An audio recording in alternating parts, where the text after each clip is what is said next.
सोचिए, इतिहास की सबसे पुरानी, सबसे उलझी हुई कोल्ड केस फाइल, आज हम उसे खोलने जा रहे हैं। और जब आप इसके पन्ने पलटते हैं ना, तो मुख्य संदिग्ध के तौर पर हमेशा एक ही नाम सामने आता है, भूत। एक ऐसा मुजरिम जिसके खिलाफ दुनिया के हर कोने से गवाह तो हैं, पर मजाल है जो आज तक कोई फिंगरप्रिंट मिला हो या फिर कोई डीएनए सबूत। तो इस पूरी तहकीकात का सबसे बड़ा सवाल यही है, क्या ये जो रहस्यमयी घटनाएं होती हैं वो वाकई किसी बाहरी शक्ति का काम है, या फिर ये हमारे अपने दिमाग और हमारे आसपास के माहौल की रची हुई एक बहुत गहरी साजिश है? क्या सच में कोई मुजरिम है भी, या हम खुद ही गवाह हैं और खुद ही मुजरिम? ठीक है, तो चलिए इस जांच में गहराई से उतरते हैं। हमारी फाइल अब खुल चुकी है और पहला कदम है सबूतों को बारीकी से परखना। हम सबूतों, वैज्ञानिक तर्कों और ऐतिहासिक तथ्यों की हर परत को खंगालेंगे ताकि ये पता चल सके कि ये संदिग्ध असली है या महज एक वहम।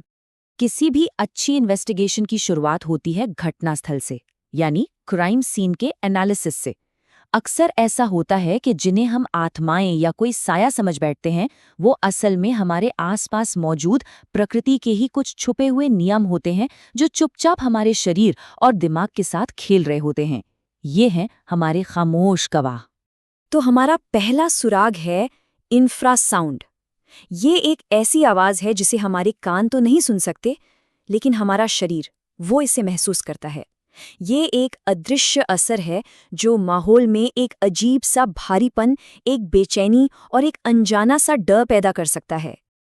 और यहीं पर इस केस में एक बहुत बड़ा ब्रेक थ्रू मिला।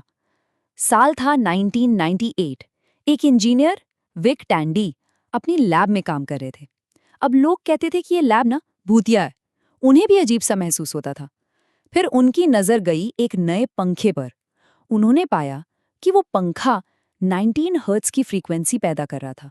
अब मजे की बात सुनिए, हमारी आंखों की पुतलियों की जो नेचुरल वाइब्रेशन फ्रीक्वेंसी है, वो भी ठीक 19 हर्ट्ज के आसपास ही होती है। मतलब वो पंखा सीधा उनकी आंखों में कंपन पैदा कर रहा था और इसी वजह से उन्हें कोनों में धुंधली परछाइयां दिख रही थी।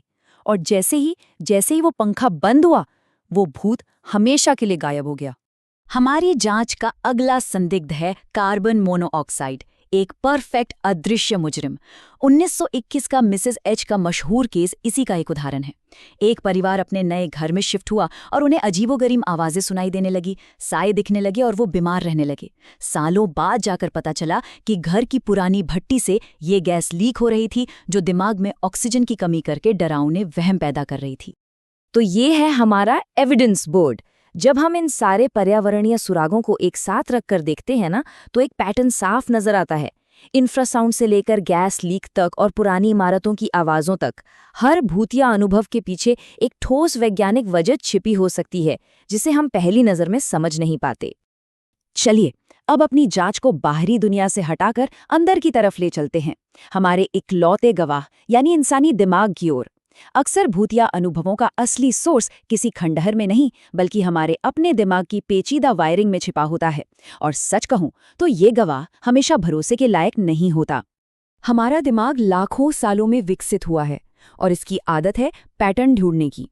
इसे कहते हैं पेरिडोलिया। इसी वजह से हमें बादलों में चेहरे दिखते हैं या अंधेरे में टंगे कोट में कोई इंसान नजर आने लगता है।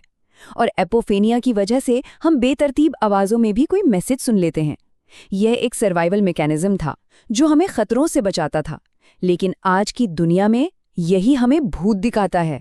दुनिया भर की कहानियों में एक ऐसे डरावने साए का जिक्र मिलता है जो रात में छाती पर आकर बैठ जाता है। विज्ञान बताता है कि ये असल में स्लीप पैरालिसिस है। ये एक ऐसी हालत है जब नींद से हमारा दिमाग तो जाग जाता है, लेकिन हमारा शरीर वो पैरालाइज्ड रहता है। उस घबराहट और बेबसी के आलम में दिमाग जो डरावनी तस्वीरें और आवाजें बनाता है, वो लगती तो बिल्कुल असली हैं, पर होती नहीं है। तो अब तक हमने जो भी फोरेंसिक टूल और जानकारी इकट्ठी की है, चलिए अब उसका इस्तेमाल भारत के सबसे मशहूर क्राइम सीन में से एक भानगढ़ के किले पर करते हैं। देखते हैं क्या विज्ञान इस सदियां पुरानी पहेली को सुलझा पाता है। तो भानगढ़ की जो ये डरावनी पहचान है ना, वो असल में दो कहानियों पर खड़ी है। एक तरफ है एक साधु का श्राप और दूसरी तरफ एक तांत्रिक की कहानी, जिसने मरते मरते पूरे शहर को बद्दुआ दी कि यहाँ की रूहें कभी आजाद नहीं होंगी। यही वो कहानियां हैं जो इस जगह के रहस्य की बुनियाद है और सदियों से लोगों के जहन में बसी हुई हैं। लेकिन हमारा फॉरेंसिक एनालिसिस एक बिल्कुल अलग कहानी बताता है। ऐतिहासिक सबूत इस ओर इशारा करते हैं कि भानगढ़ के वीरान होने की असली वजह 1783 का भयंकर अकाल था, कोई श्राप नहीं। किले में जो असामान्य इलेक्ट्रोमैग्नेटिक फील्ड रिकॉर्ड की जाती हैं, उसका कारण वहां के पत्थरों की खास बनावट हो सकती है। और आज की सच्चाई तो ये है कि इस किले की भूतिया कहानी ही इसके टूरिज्म का सबसे बड़ा आर्थिक आधार है, जो इस मिथक को जिंदा रखने की वजह भी है। तो हमारी जांच के सभी सबूतों, गवाहों के बयानों और एनालिसिस को देखने के बाद हम आखिर किस नतीजे पर पहुंचते हैं? क्या इस केस को बंद करने का वक्त आ गया है? तो अंतिम फैसला ये है, ज्यादातर जिनको हम पैरानॉर्मल अनुभव कहते हैं, वो असल में कोई बाहरी घटना नहीं, बल्कि हमारे अपने दिमाग और हमारे पर्यावरण से पैदा हुई गलतफहमियां हैं। सबूत किसी दूसरी दुनिया की तरफ नहीं, बल्कि हमारी अपनी अंदरूनी दुनिया की ओर इशारा करते हैं। इस केस का मुख्य संदिग्ध कोई भूत नहीं, बल्कि हमारा अपना देखने और समझने का नजरिया है। देखिए, हम लगभग हर घटना की वैज्ञानिक वजह ढूंढ सकते हैं, लेकिन एक रहस्य है जो आज भी बाकी है, और वो है इंसानी चेतना का रहस्य। सुमित्रा और शिवा के पहचान बदलने जैसे दुर्लभ मामले हमें याद दिलाते हैं कि चेतना क्या है, ये शायद अभी भी विज्ञान की पकड़ से बहुत दूर है। तो क्या पता, असली भूत बाहर नहीं, बल्कि हमारे अंदर की इसी चेतना में ही छिपा हो। और ये एक ऐसा सवाल है जो इस केस को शायद हमेशा के लिए खुला रखता है।